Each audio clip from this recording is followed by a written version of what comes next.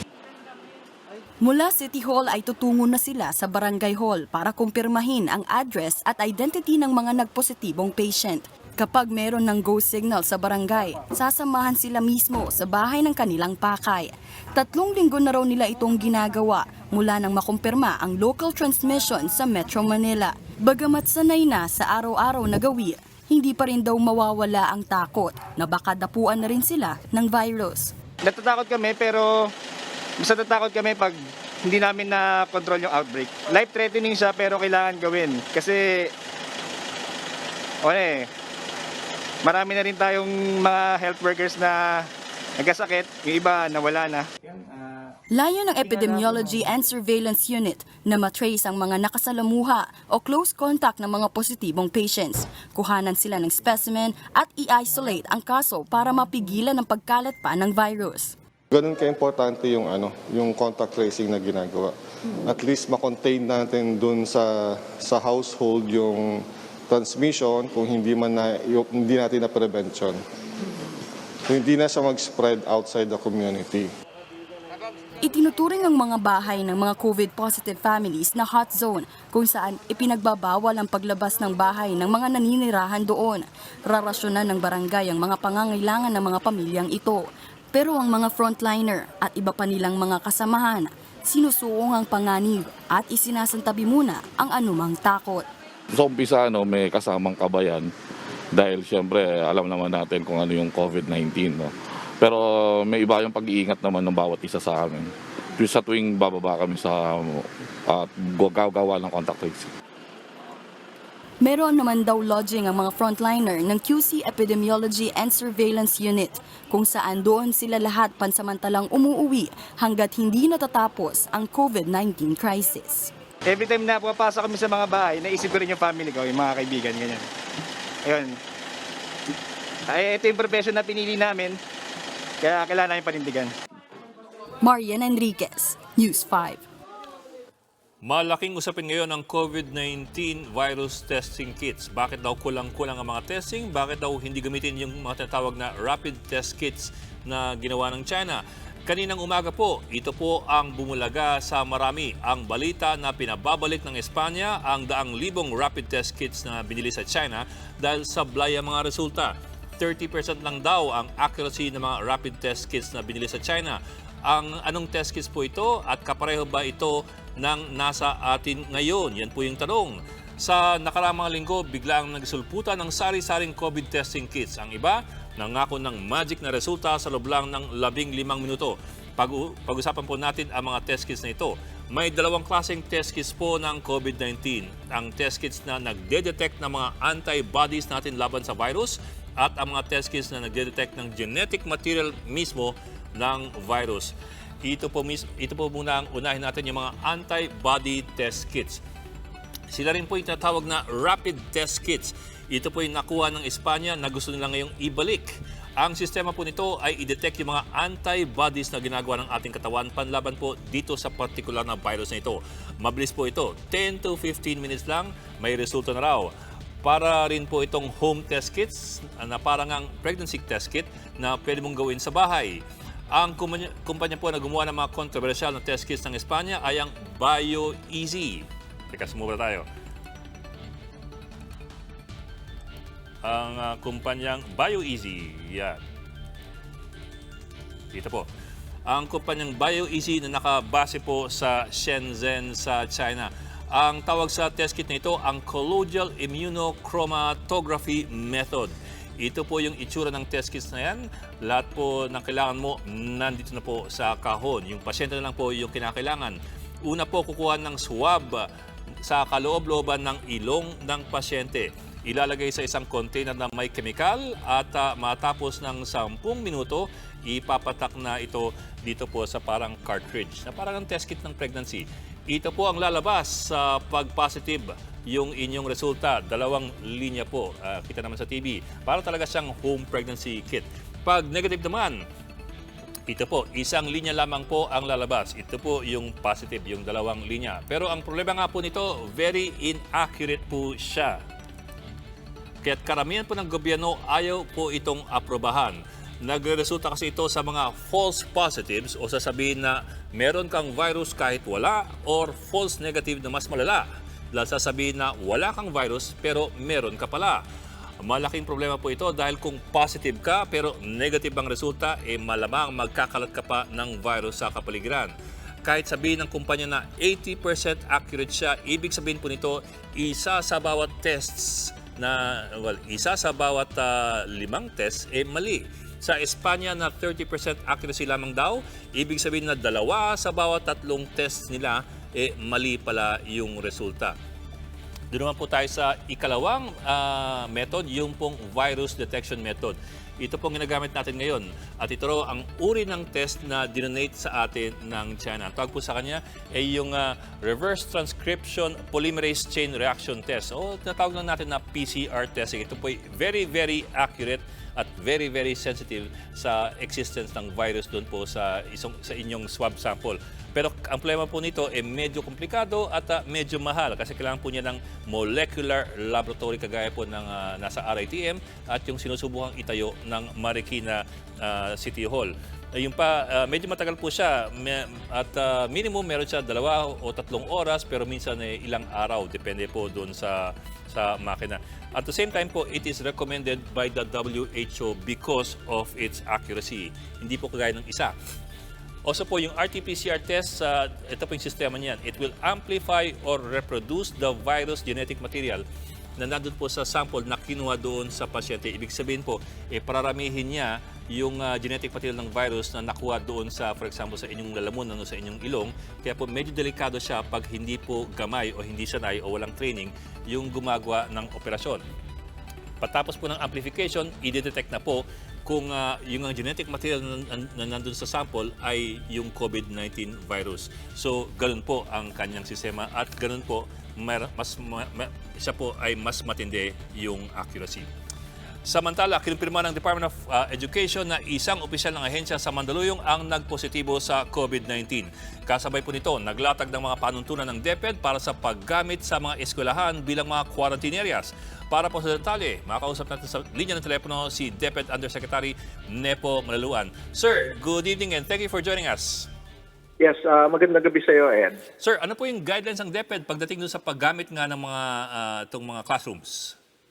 Well, nag-issue si Secretary Briones ng guidance to our regional directors in acting on the growing number of requests from local government units for the use of schools as either quarantine or isolation facilities. Ang panuntunan ng Department of Education ay gamitin pa rin yung nasa batas na dapat that obtains for the use of schools as evacuation centers that dapat ay last resort itong ating mga paaralan. At ang dinagdag lamang dito ay dahil hindi kahalintulad itong evacuation, this is a medical intervention, ay ginamit natin na dapat ay maipakita ng local government units yung pangangailangan, appropriateness ng schools at saka yung mga kanilang planned management alinsunod sa mga alituntunin ng Department of Health para magkaroon kami ng basihan para evaluate ang mga requests na ito. Sir, doon naman sa guidelines for, I don't know if you still call them graduations or moving up ceremonies, pero what's the plan or what are the guidelines for moving on to the next school year? Well,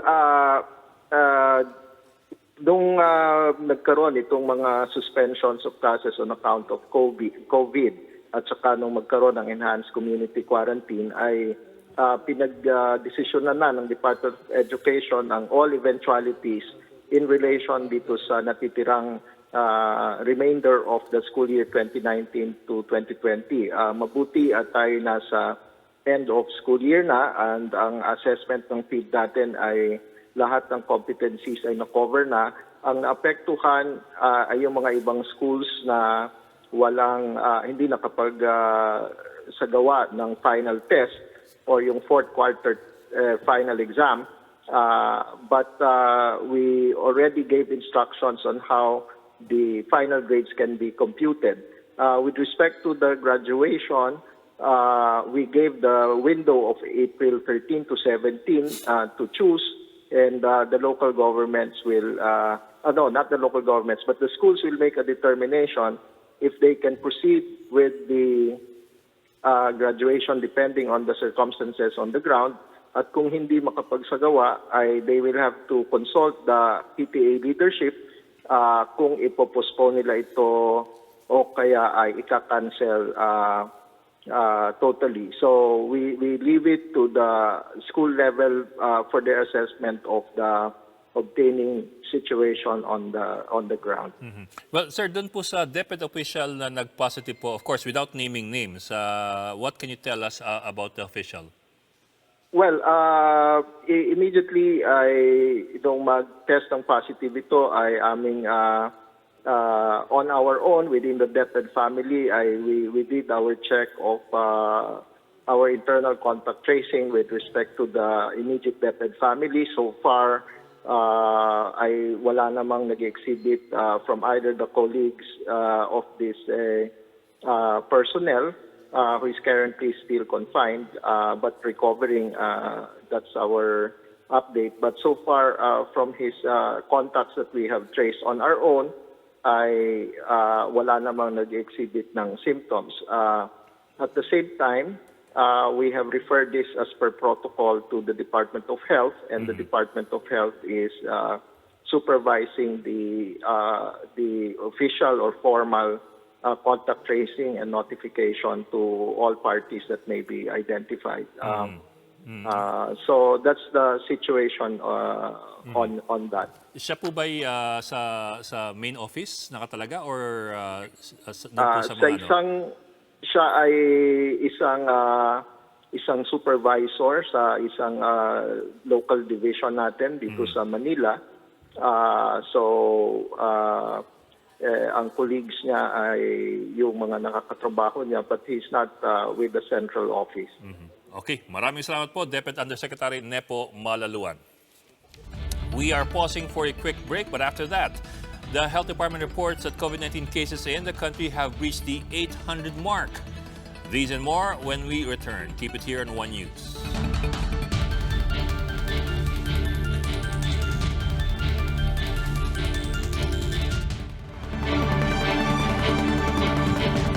Nagtala ng halos 100 bagong COVID-19 cases ang Department of Health sa nakalipas na 24 oras. At dahil po dito, pumalo na sa higit 800 ang kabuuang bilang ng kaso ng COVID-19 dito sa bansa. Kaugnay po niyan, makasama natin live si Greg Gregorio. Greg, ano ang balita sa DOH?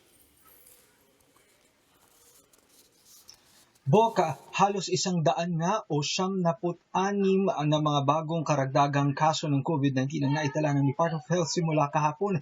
Dahil dyan pumapalo na sa 803 ang kabuang bilang ng COVID-19 cases sa bansa. 31 naman ang naitalang COVID-19 recoveries habang 54 ang naitalang COVID-19 mortalities. Ayon din sa DOH, nasa 2,147 na ang kanilang na mga individual ang kanilang naisailalim na sa COVID-19 tests. 791 ang natest na at nagnegatibo sa sakit.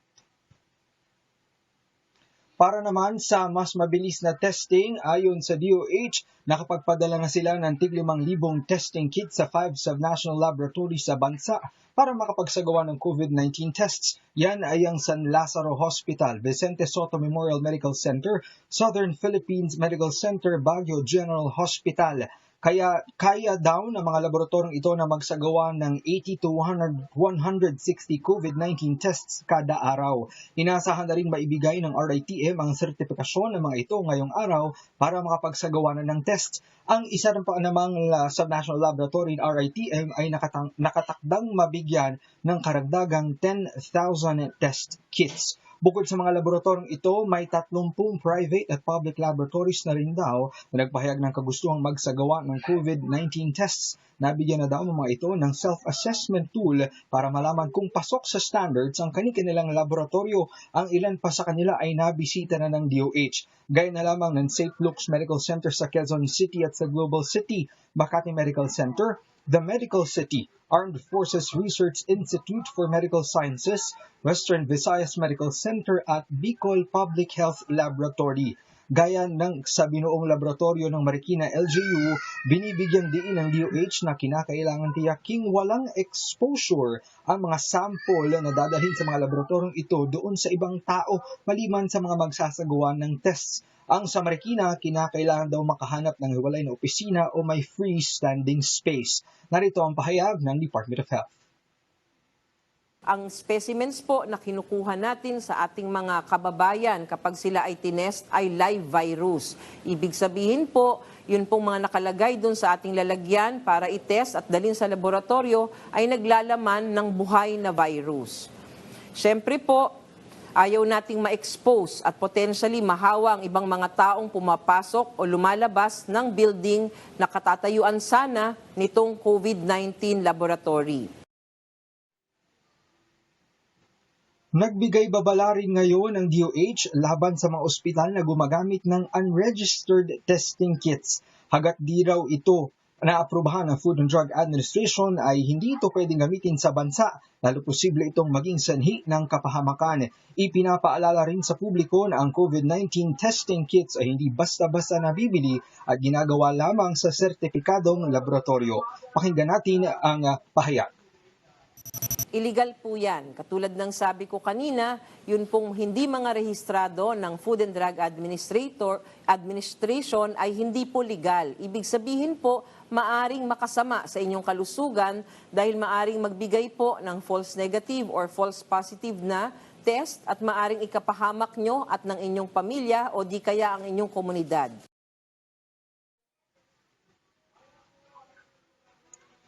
Kasabay naman ang posibleng pang paglobo ng bilang ng mga COVID-19 cases sa bansa alinsunod sa pagdami ng test kits at testing laboratories. Inanunsyo rin ng DOH na handa na ngayong tumanggap ng COVID-19 patients ang COVID-19 wing ng Philippine General Hospital na may 130-bed capacity. Nakipagpulong na rin daw ang kagawaran sa pamunuan ng Philippine Tuberculosis Society para sa nakatakdang paggamit ng Quezon Institute bilang quarantine facility ng mga persons under investigation na may mild symptoms na hindi pasok sa vulnerable population at pati na rin mga PUIs na asymptomatic. Kasabay rin nito ay mahigpit na pinapaalalahanan ng lahat na dahil sa umiiral na enhanced community quarantine, lahat ng tao ay dapat na sumasailalim sa home quarantine at nag-oobserba ng social distancing at ilan pang precautionary measures para makaiwas sa virus. Pinapaalalahanan din ng mga individual na naghihintay na lamang ng resulta ng COVID-19 test na maging responsable. Narito ang kanyang pahayag. Kahit kayo po ay nakapag-test na at naghihintay na lamang ng inyong resulta, kailangan nyo pa rin manatili sa bahay upang makasigurado tayo na hindi kayo makakahawa sakaling lumabas po kayo at dumating ang inyong resulta na kayo po pala ay positibo. Inihayag rin ng kagawaran na sa huli nilang tala ay nakapamahagi na sila ng 200,000 disposable surgical masks at 4,596 bottles of ethyl alcohol at nasa 3,600 sachets of liquid soap sa mga health facilities sa buong bansa.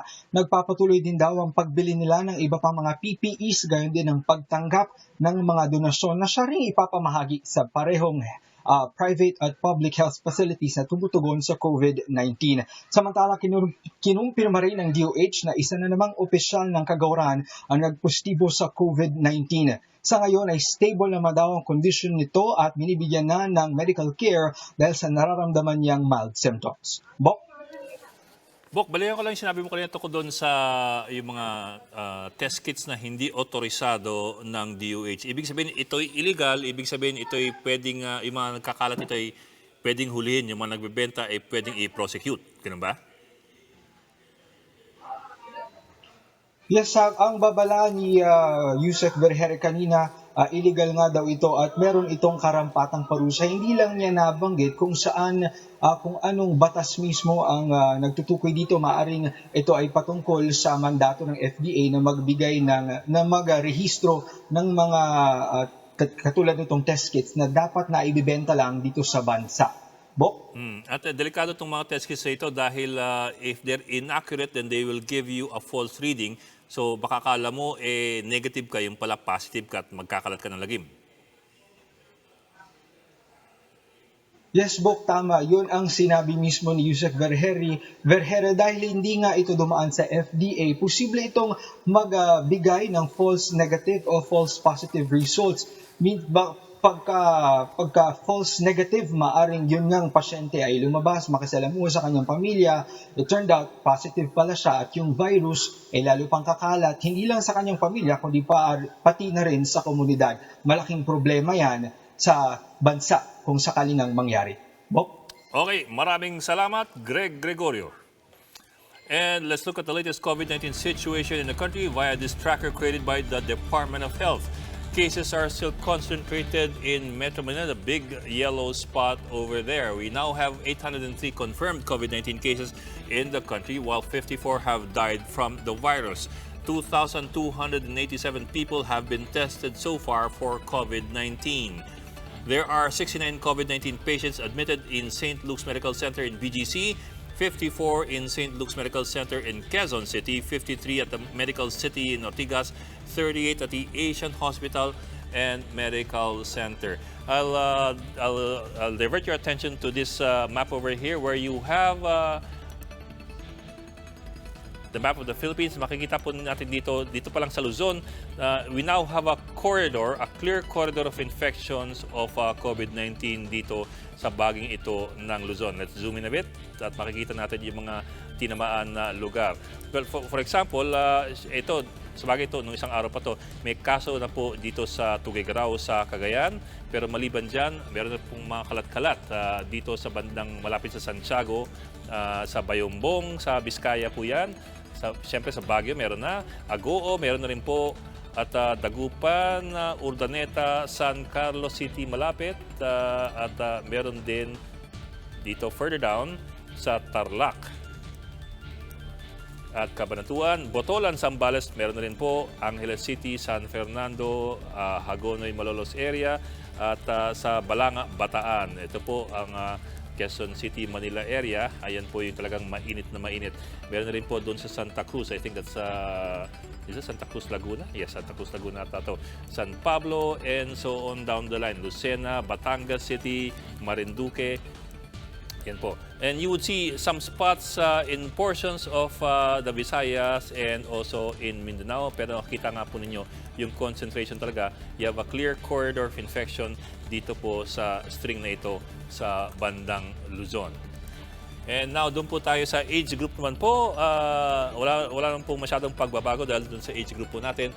There are now over 150 cases under the age of 50 to 59 age group, of whom several are male or most are male. There are also 149 cases under the 60 to 69 age group, 63 of whom are male. 31 people have recovered from COVID-19 so far in the country. Nasa 80 homeless people ang pansamantalang nanatili sa isang gym sa Manila sa gitna po ng enhanced community quarantine. Sa kabila po nito, maayos naman daw silang nababantayan kahit may banta ng coronavirus sa ngayon. Nato po ang ulat ni Lino Labario. Binuksan na sa publiko ang shelter na ito sa De La Salle College of St. Benil Sandes Gym sa Maynila. Ito ang ikalawang temporary shelter na binuksan ng De La Salle Philippines sa tulong ng Arnold Johnson Kalinga Foundation. Nasa 80 homeless persons ang kayang kupkupin ng shelter. We do this because we believe that the homeless people, on a minimum, their lives need to be recreated and empowered. Now, since it started, we have been seriously following the social distancing, except that the barangay captain accused us of mass gathering. And along with the police who tried to mediate, we eventually failed to provide them the food and the hygiene that the center provides. Mahigpit na ipinatutupad ang social distancing sa mga shelter. Sinigurong isang dipa ang layo ng mga tulugan sa bawat isa. 2 beses din sa isang araw kung magsagawa ng temperature check sa mga nanunuluyan sa shelter. Tumatanggap din sila ng libreng pagkain at gamot.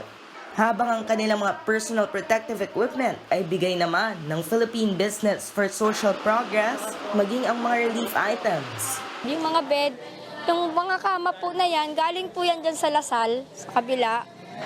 Yan po yung pinamimigay namin. Meron pong plato, baso, kutsara, yun po ay sa kanila na. Opo, pinamigay po namin sa kanila. Meron po kaming binibigay na sabon, toothbrush, Colgate, at saka po damit. At bilang balik sa natanggap nilang biyaya, sila rin ay gumagawa ng paraan para makatulong sa mga apektado ng enhanced community quarantine. Sila ay nagre-repack ng relief goods na siya namang ipinamimigay sa iba't ibang pamilya. Isa sa pansamantalang tumutuloy rito si Mang Jerry, 53 anyos. Lumuwas siya ng Cavite noon, pero bigong makahanap ng trabaho sa Maynila, kaya't napilitang mamuhay sa kalsada. Palalayasin ka, tapos gano'n, tabuyan ka na walang kabuluhan. Bakit kaya gano'n? Pero ang Diyos marunong, talagang taong Tibet, talagang tutulong ng Panginoon.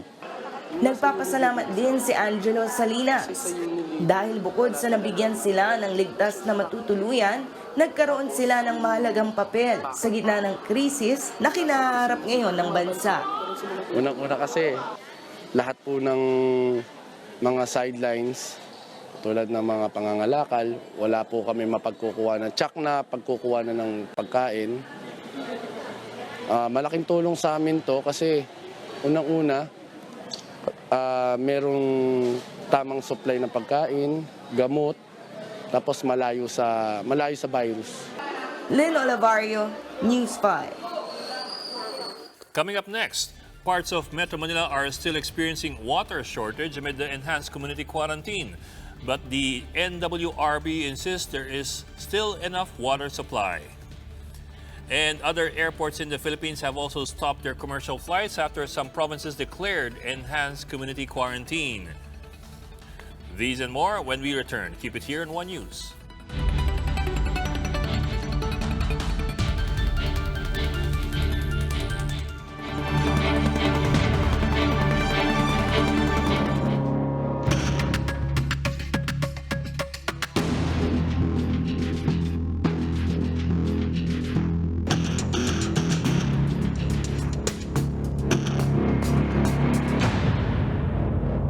Problema pa rin ng ilang residente sa Metro Manila ang pagkawala ng supply ng tubig sa kalagitnaan ng enhanced community quarantine. Para po sa karagdagang detalye, nagbabalita live si Shaila Francisco. Shaila. Bok, may pangilan-ngilan pa nga nakararanas ng water interruption kapag late afternoon o gabi. Particular sa Maynila, karaniwan kasi sa ganitong oras, nauubos yung imbak nilang tubig sa mga reservoir. Pero kapag araw, wala naman halos problema sa supply ng tubig ang mga residente sa Metro Manila. Sa tindahan ni Remy sa Quezon City, kada transaksyon kung maghugas sila ng kamay para iwas COVID-19. Kung maaari raw, iniiwasan nila ang alcohol lalo't nakakatuyo ng balat. Kaya malaking bagay sa kanila na hindi nawawalan ng tubig na magsimula ang enhanced community quarantine. Hindi naman kami nakakaipon ng maraming tubig. Ilan kami dito sa bahay. So kung hugas kami ng hugas, baka maubusan kami ng tubig. Buti na lang wala ng water interruption. Malaking bagay kasi kung walang tubig, paano na? Di lalo nang nagkahawaan yung mga tao. Pero may pailan pa rin nakararanas ng mahinang water pressure at walang tubig. Dito sa isang lugar sa Laloma, nawawalan pa rin pagpatak ng alas 8 ng gabi. Kaya di makaligo ang mga empleyado ni Ramon pag sarado nila ng lechonan. Nagtataka nga ako bakit, siyempre kailangan to ng mga kabahayan So dapat continuous ang supply ng tubig. Paggabi talagang wala. Iba pa rin daw kung tuloy-tuloy ang supply. Matatanda ang mula 42 cubic meters per second, itinaas sa 46 cms ang alokasyon ng Angat Dam para sa Metro Manila. Ito'y para tiyaking may sapat na supply ang NCR sa gitna ng banta ng COVID-19. Paliwanag ng Manila Water at Maynilad, 24/7 na naman ang supply nila maliban na lang kung may emergency o leak repair sa lugar. Pero ang Maynilad aminadong may nakararanas pa rin ng mahinang pressure o walang supply, lalo't pinapanatili pa rin nila ang level ng tubig sa Ipo Dam. Inaayos na ang schedule ng water interruption sa off-peak hours at inaasahang mababawasan o mawawala na rin ang interruption sa mga susunod na araw. Samantala, sinuspindi muna ng dalawang kumpanya ang meter reading. Kaya ang susunod na matatanggap na bill, ibabalik base sa average consumption sa nakaraang 3 buwan. Naglaan ang parehong water concessionaires ang 30-day extension sa pagbabayad ng bill. Aminado ang MWSS na baka maipon lang ang water bill sa susunod na bayaran. Kaya kung kaya raw ay magbayad online. Yung mga ating mga consumers na baka po mahirapan next month sa pagbayad ng kanilang mga water bills dahil po mas laki yan dahil nag-iipon po yung kanilang water bill, ay pwede naman nating gawa ng paraan yan na may payment scheme po ang gagawin natin para po hindi po masyadong mabigat. Pinag-aaralan po ngayon yan ng MWSS-RO.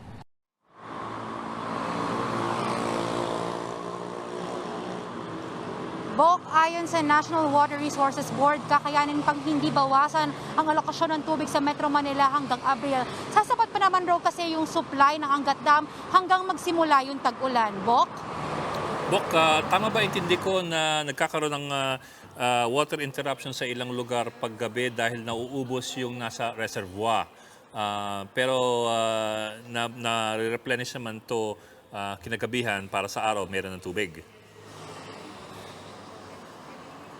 Oo, tama ka dyan. No? Tsaka bukod naman dyan, may ibang tulong naman ginagawa ang Maynila at Manila Water tulad ng paglalagay ng mga static tankers at mga boosters.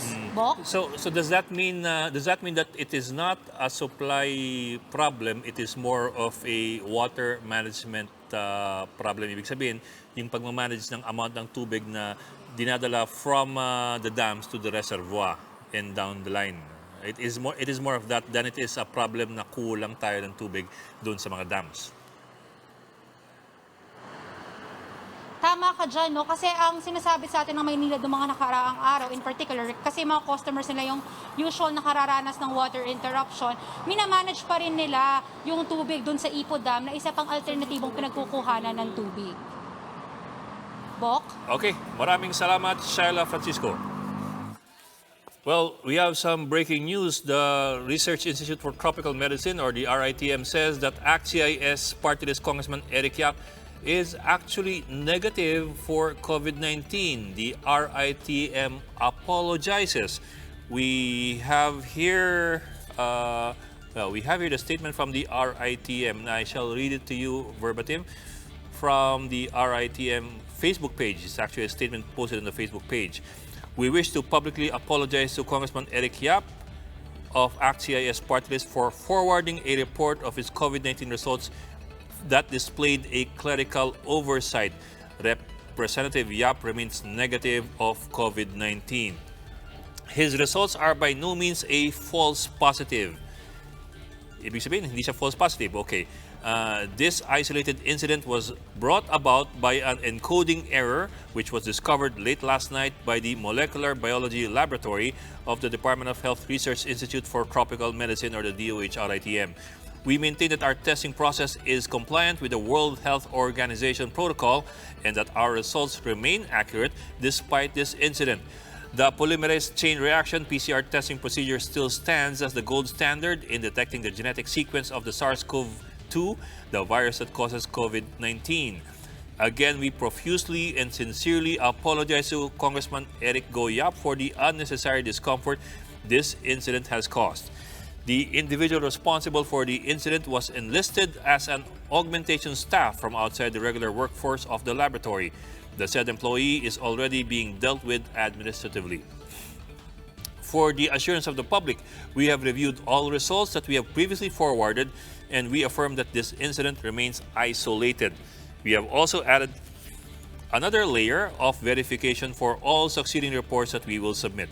We promise that this and other associated incidents will never happen again. So just to recap po, humingi na paumanhin po yung RITM DOH dahil maliraw yung kanilang nilabas na ulat na positibo sa COVID-19 si Congressman Eric Yap ng ACT-CIS. Clerical error lamang daw po yung nangyari. Ang naibigay sa kanyang resulta ay mali. Negative daw talaga siya base po doon sa talagang findings ng DOH-RITM. Let's now check the latest COVID-19 global figures with the help of this online tracking map created by the Johns Hopkins University. There are now more than 530,000, well actually 542,788 confirmed cases worldwide. There are now over 85,000 confirmed cases in the US. So lumagpas na po yung US na confirmed cases ng COVID-19 dun sa China at sa Italy. For the longest time po kasi yung US naglalaro dito sa number 5 o number 6. Ngayon po siya ay nasa number 1. Ang China po, for the first time, is no longer number 1. It is now number 2. Meanwhile, China has recorded over 81,000 COVID-19 cases, followed by Italy with over 80,000 cases, Spain with 57,000, Germany with 47,000, and France with 29,000. The death toll now stands at over 24,000 over there, 24,361. As you can see, Italy has the most number of fatalities with 8,000 already, double that of China, which is at 3,174. Spain comes up next from Italy with 4,365. There are now over 123,000 people who have recovered so far from the coronavirus disease. That's a fourth of the number of those infected by the virus. Suspendidong maraming flights at limitado na lang ang pinapayagang bumiyahe mula at papunta sa iba't ibang airport sa bansa. Para po bigyan tayo ng detalye, makakasama natin live si Gerard de la Peña. Gerard, anong latest yan? Mukhang naiiyan na nga lang yung airport sa bansa na merong mga commercial flights. Yung ibang mga major airport kasi natin sa mga probinsya ay special flights na lang ang isinasagawa sa ngayon. Ayon sa GMR Megawide Cebu Airport Corporation na siya nag-ooperate sa Mactan Cebu International Airport, simula ngayong araw hindi na tinatanggap ng Bureau of Immigration sa Cebu ang lahat ng dumadating na international flights, mapa-foreign o Philippine passport. Base raw kasi ito sa utos ng Cebu Provincial Government. Bukas naman daw ang airport dahil exempted ito sa lockdown at may skeletal work umaasa ng pasahero. Kaya sa ngayon daw ay puro sweeper flights o yung mga special repatriation flights para sa mga stranded na foreigner ang mayroon dito.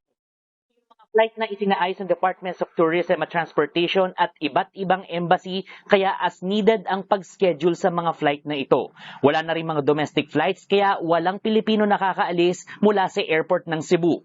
Pakinggan natin ang pahayag ni Jason Torres, tagapagsalita ng GMR Megawide Cebu Airport Corporation.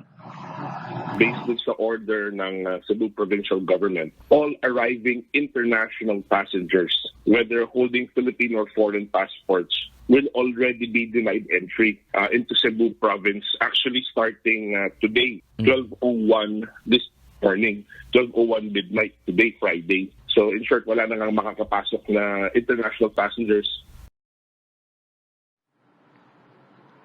Puro sweeper flights na lang din ang mga natitirang biyahe sa iba pang airport sa bansa. Ayon sa datos na nakalap ng News 5, wala ng commercial flights, partikular sa Clark, Bacolod, Dumaguete, Iloilo, Panglao, Bohol, Davao at General Santos at marami pang iba. Suspendido naman ang lahat ng flights sa Rojas, Lawag, Plaridel, Sangli, Siargao, Surigao at Subic. Sa Kalibo naman may mga flight na papuntang Korea habang normal naman ang operasyon sa Vigan. May nakuha rin tayong impormasyon na kahit nga wala ng commercial flights itong Philippine Airlines ay tuloy-tuloy pa rin yung cargo operations ito. Sa katunayan nga raw ay may mga cargo flights ito sa China, sa Japan, Bangkok at iba pang mga bansa. At dito nagde-deliver sila ng mga medical supplies at iba pang importanteng mga pangangailangan ng mga ospital, lalo ngayon sa panahong ito, papunta dito sa iba't ibang probinsya dito sa Pilipinas katulad sa Cebu at sa Davao. At beyond April 14, papatuloy itong ganitong sitwasyon na kakaunti lang ang bumabiyahe o wala nang ang biyahe sa ibang mga airport natin sa mga probinsya dahil yung ibang mga airline, ang sabi nila ay hanggang katapusan pa ng Abril yung suspension ng kanilang flights. I would imagine na grabe ang pagkalugi ng mga airlines ang nangyari in the past month and a half, no?